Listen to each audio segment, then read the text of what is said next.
the machine. As you can see, we're in high hopes for getting a go-ahead. Again, see how export boxes are made up and mixing. Bins would normally be filled with ice and fish. From the receiving over there, the bins have the ice in it, ice and fish. Comes across here, export boxes, one in there and one by one.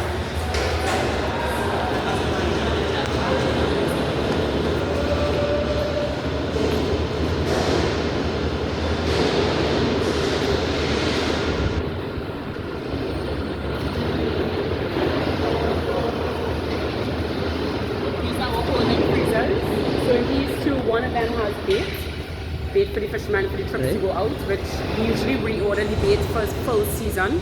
So as of last year when the export ban came in, we actually had 3 containers already ordered. So we have bait on hand for the year. Okay. In one, and the other one has frozen fish still from last season. So we still have a lot stored in there.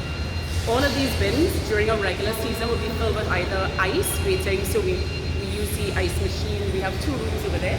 Right. The ice machine, the ice is put into the bins and it's waiting because we want to get the boats out as quickly as possible. Once they offload on a Monday, we load them up and get them back out as quickly as possible.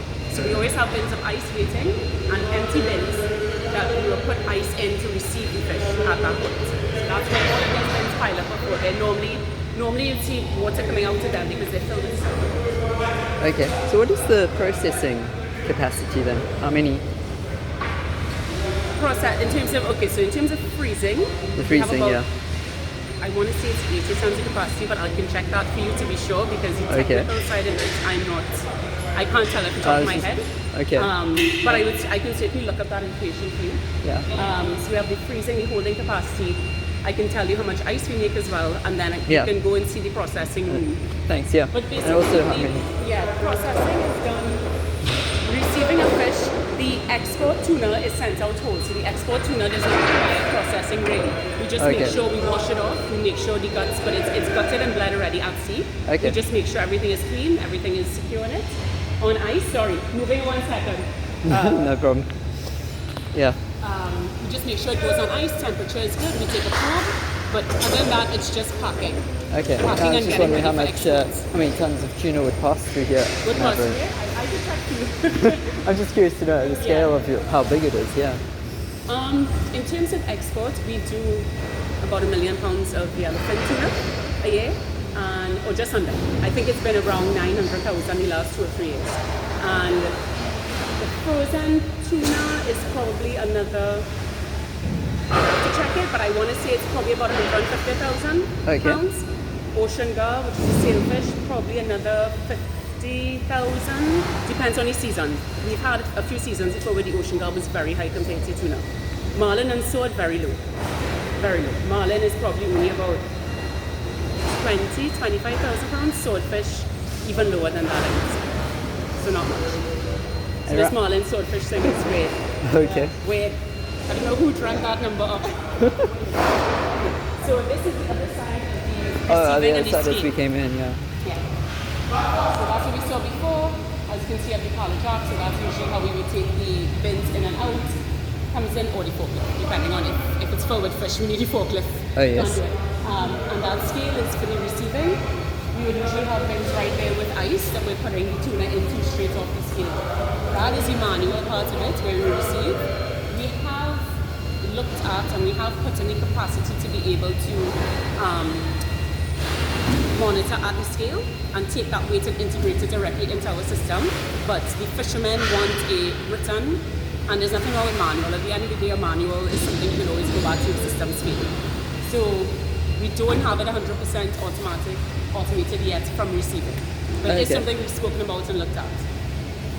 And how many people would be involved in this whole operation? The whole operation is about 60 guys, but we have a Woodlands office because we deal with meats and fries and cheeses as well, so that's not stored here. That's handled and dealt with at Woodlands, another location.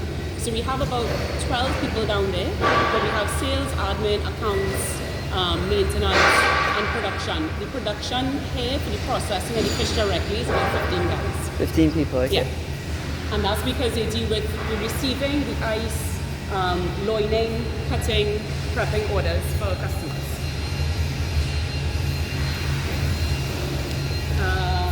This is last freezer, which is obviously not on right now because we're not receiving any fish.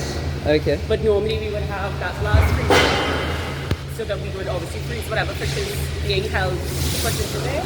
Ice machine. This is another original freezer, but it does not have freezer free. Yeah. It's one of the older Japanese freezers from here. It's not the best, so we tend to not use it.